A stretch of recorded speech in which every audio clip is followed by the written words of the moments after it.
Welcome to another chilly episode of Plaas TV.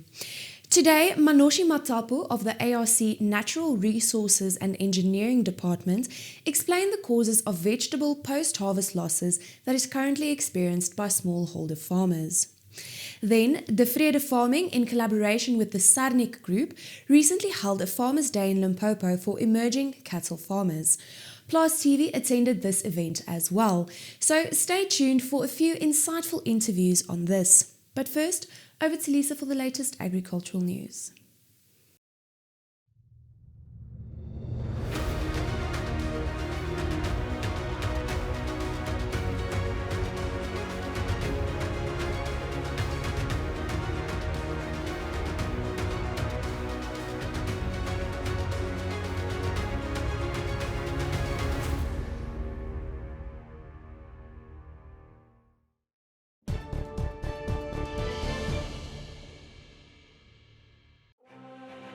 Elanco, we are driven by our vision of food and companionship enriching life.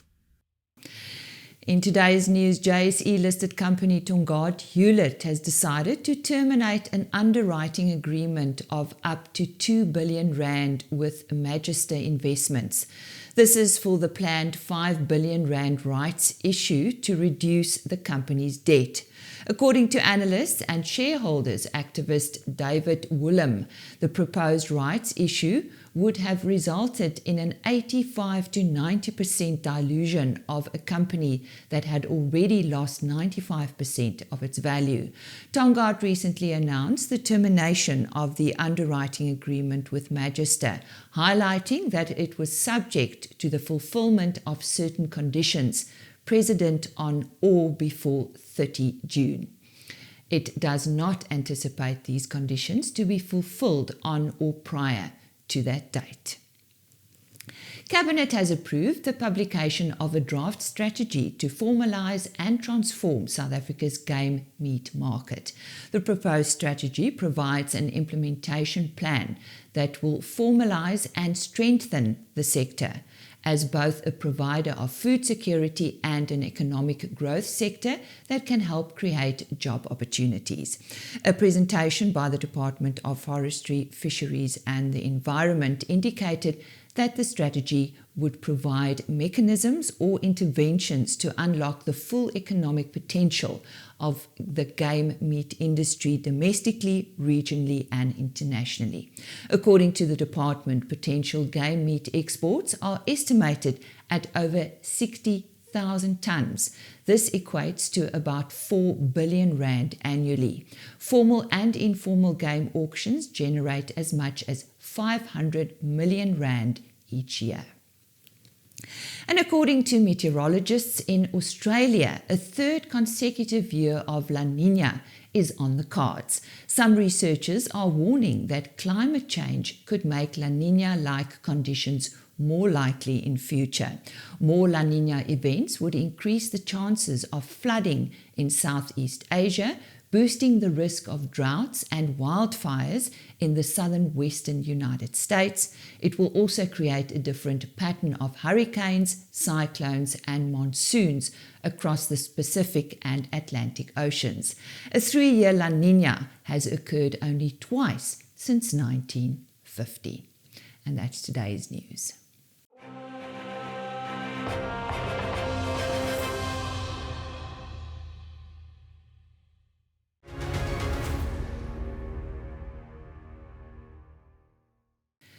Food is a delicate commodity and approximately 1.3 billion tonnes produced for human consumption are lost globally per annum.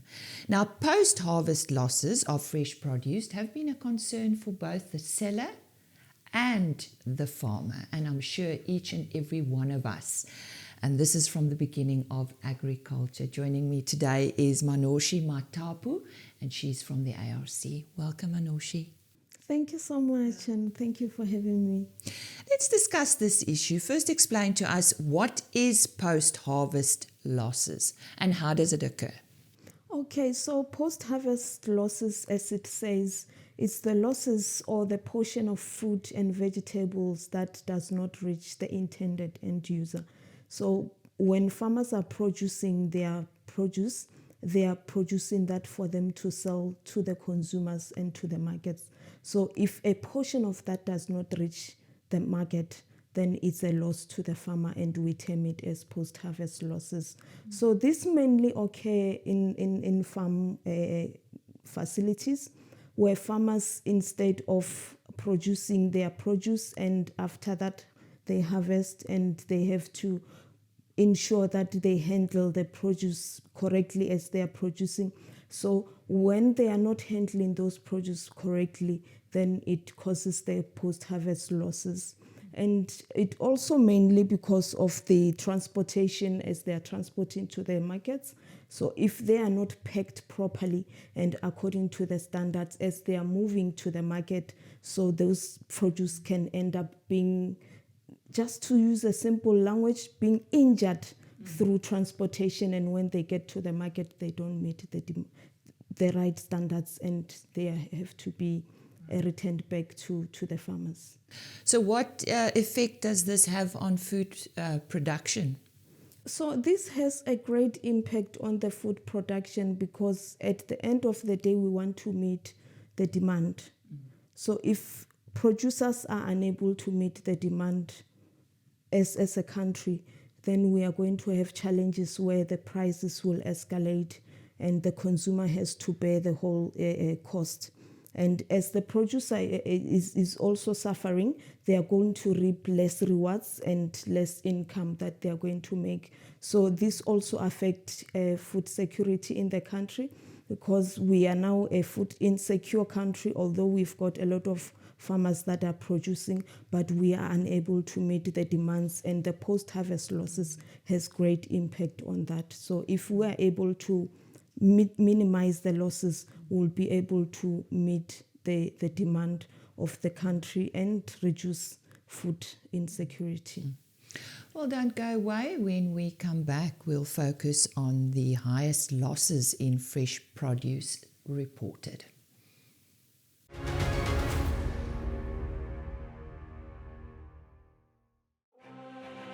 ABE Biotech. Fermentasie is gelyk aan prestasie. Goeiedag, en dit is weer so lekker met die boere te gesels oor silwer. En as ons kyk na hierdie grafiek, dan sê dit vir jou silwer het baie sleg verkoop van $27 per ons al die pad af tot hierso baie naby aan $28. Maar wat vir my op die grafiek vang is dat ons sit eintlik met 'n simmetriese driehoek hier. 'n Simmetriese driehoek is altyd 'n periode waar die beleggers moet seker maak of hulle van die hou. En onthou nou net, mense kan silwer altyd in Suid-Afrika koop of in munte, wat ek niks van weet nie. Ek weet wel daar's 'n silwer kreerrand wat redelik goed werk as jy hom wil koop en verkoop. Maar jy kry ook produkte soos byvoorbeeld New Silver wat 'n beursverhandelde fonds is, en dan hoor ek ook jy kan self silwerstafies koop. Maar nou ja, die groot ding is hierso, hierdie simmetriese driehoek moet bo 21.62 breek en na bo, dan kan ons die silwerprys weer terugsien na 22.48. En waar is my keervlies? My keervlies lê op $20.84 en kom ons hoop hy breek nie onder dit nie, want dan kan hy self so laag gaan soos 20. So wat is die groot ding as jy munte koop? Koop altyd bekende munte soos 'n kreerrand. Moenie hierdie, amper kan die mense sê, versamelaars munte koop met allerlei oulike koppe op van bekende persone nie, want die dag as jy jou produk wil verkoop, dan gaan die handelaar net vir jou sê, ek gee vir jou die silwerwaarde wat hy is in rand. Met ander woorde, moenie gaan en iets snaaks koop nie, koop eerder die kreerrand silwer, koop dan eerder, ek dink jy is ook beskikbaar in 'n ons, maar kom ons sê ek weet nie, 'n kreerrand silwer, of koop die beursverhandelde fonds van New Silver, of dan sekere stafie as jy dit wil koop, maar ek dink dis meer vir die industriële mark. Wel, baie dankie, besoek gerus ons webtuiste www.fransklerk.com vir meer inligting en ons gesels weer.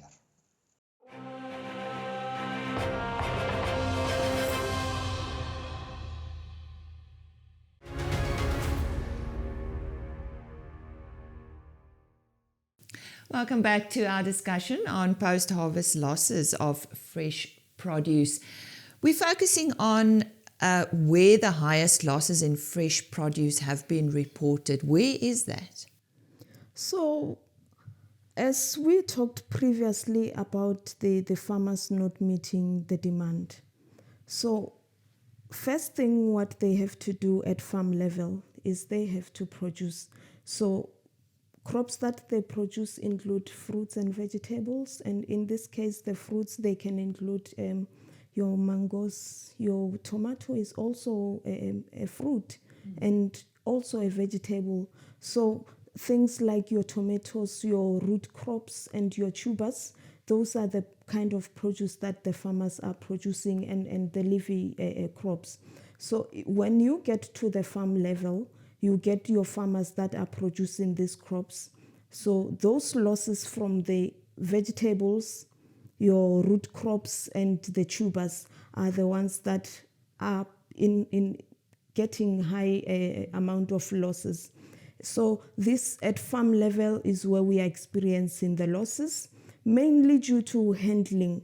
So as the farmers are harvesting, the handling techniques or practices that are using, they are the ones that are causing the losses at farm level. Some of the losses include when you leave crops in the farm, mainly due to maybe lack of market, because sometimes farmers produce crops but they do not have the market for those produce. So they leave them in the field just to go and till them again. Some they just harvest them and give to the neighbors and donate to charities.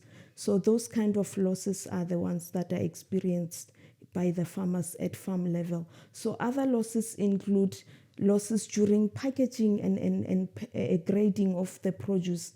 So if you are not handling them properly, you are going to end up with produce that do not meet the standards and the requirements that the market have set. You are also going to have losses when you are transporting to the market.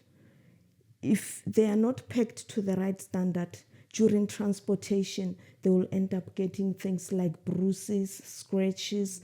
Then when they get to the market, they are rejected. So the losses happen throughout the value chain, and sometimes the losses also happen at the consumer level. After you have bought the vegetables or the crops from the stores, when you get home, those produce, if you are not storing them correctly, you are going to lose them. So the other thing that also affects our farmers when it comes to storing their fresh produce is inappropriate storage facilities. So they store in rooms inside the house. They do not have cold storage. So if you are harvesting and you are not treating the crops according to how they need to be treated after they are harvested, things like when you are harvesting when it's hot, and then you now have to put them in a room, they don't cool at the right temperature, and then that causes them to lose the value. So when the quantity and the quality is not at the right level from the farm level to the market, that's where you have those losses. So mostly those losses, we can say they happen throughout the value chain. So it sounds like almost we need an education there, both for the farmer and the consumer, of how to treat fresh produce. That's correct. If the farmers are not knowledgeable on how to handle the fruits and vegetables, then you are going to have a challenge. If the households do not know how to store the produce after they bought them, that's where the challenge is. And for the farmer, it's a great impact for them because they are expecting to make an income. And if they are not making that income that they expected to get, that's a great loss. So we need to train our farmers on how to correctly handle the produce. This happens from the time they are planting up to the time they are harvesting. So the correct handling facilities that needs to be there, the correct practices need to be in place. So if we give the farmers the correct knowledge on how to do this, then we are going to mitigate the losses that are occurring. Well, it sounds like the ARC has a major role to play here. Definitely, the ARC has a great role to play. And I'm not sure if we will be able to do that alone, but together as a sector we'll be able to do that. Manoshi, thank you very much for your time today. Thank you so much. Well, that was a discussion on the losses that occurred due to post-harvest treatment of various fruits and vegetables. And as we said in the introduction, almost 1.3 billion tons produced for human consumption are lost globally per annum.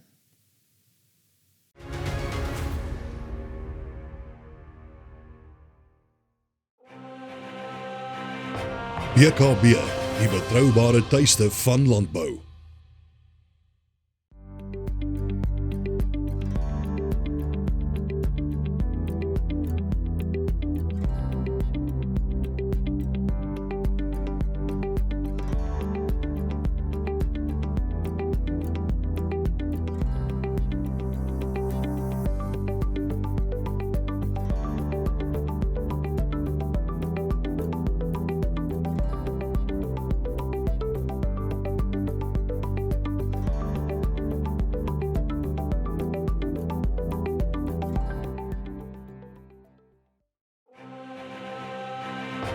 BKB, the trusted home of agriculture.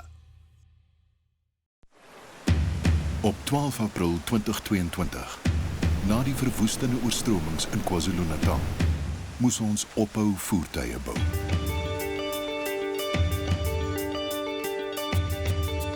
Maar ons Suid-Afrikaners het 'n unieke gees. 'n Gees van veerkragtigheid. 'n Gees van saamstaan. 'n Gees om ons deur enigiets te kry.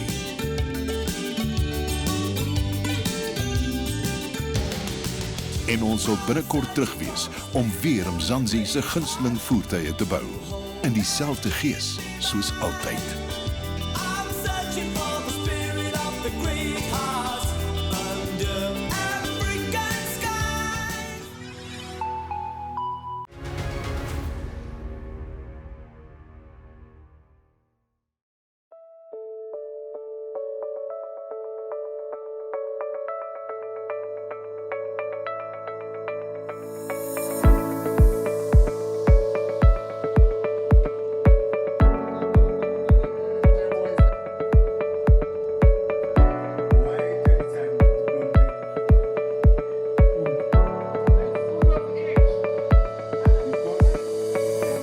Sernick is in Blouberg today to see if we can actually establish a project with the local community.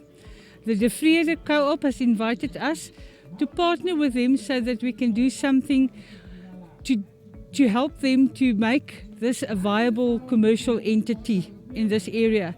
They've never benefited from a good market and they cannot afford to buy their own meat. So what we would like to establish here is not only well-trained farmers on communal land, but also then to establish a local value chain in which they can take ownership of their own cattle farming businesses. Right, my name is Patrick Squatla. I'm heading transformation of Sernick. I'm also doing the marketing, also the mentorship of Sernick. The purpose of this day, for us to have this information day in cooperation with the Devrede farming, is to make awareness to the farmers, but as well as to impart knowledge to the farmers that they can farm to move away from being traditional farmers so that they can be able to farm for profit. So I think up to so far we have received over 400-500 farmers here, and they're all looking forward. They are writing down the notes as we speak, and obviously I think they're going to use this opportunity. And as Sernick Group, we're looking forward to partner with them now going forward so that we can be able to encourage them to form sort of like a forum, and that will be a forum of Blouberg. And that forum, we hope they will be able to select or elect a leadership that will be able to move them from where they are up to the being commercial farmer. So the core aim with regard to the forum is we want to partner with them to start the project that we can be able to develop them to introduce the proper vaccination program, supplement program. At the end of the day, we're going to put an offer to them to build sort of like a small feedlot for grade C feedlot, and also to come with the ideas like maybe building sort of like a small abattoir, or we can always organize or buy for them a movable abattoir that they can be able to slaughter grade C animals, that they can be able to produce meat, that they can be able to supply it to the entire community of Blouberg. Ek is Fafa Malan, ek is die bestuurder van al die herkouer in die land, Piaarse wat elke maand aan my rapporteer. Ons is hier by 'n boeredag hier by Blouberg, die buitekant Vivo. En hier is baie van die kleinskaalse boere, opkomende boere. En dit is so belangrik dat ons oor biosekuriteit praat. Mense is al moeg om hierdie naam biosekuriteit te hoor, maar dit is die basis. Want as ons nie hieroor praat nie, dan kan daar siektes in hierdie gebied inkom. Hierdie boere hierso is lus om hulle boerdery uit te brei. Maar as hulle met diere begin wat dalk siektes onderlede het, spesifiek gepraat oor brucellose, oor bek- en klauseer wat hier in Limpopo is. As ons nie begin om 'n area te identifiseer en te sorg dat diere nie ingekoop word wat siektes onderlede het. So dit is baie belangrik dat ons gepraat het oor van die siektes, dat diere ingekoop word, dat seker gemaak word dat hulle nie siektes onderlede het nie. Met ander woorde, verkopersverklarings. Dis jou reg as koper om uit te vind, is daar die diere gesond, waar kom hulle vandaan, en ons het hierdie IPAC op die oomblik reëls wat die afslaers moet nakom, en dit is baie, baie belangrik dat ons dit deurvoer. Ek het ook gevra dat hulle, voor hulle met 'n projek begin, dat die gemeenskap by mekaar kom. Want dit is moeilik. Dis nie individuele plase nie, maar kommunale gebiede. So ons moet hierdie kommunale gebied beskou as een plaas.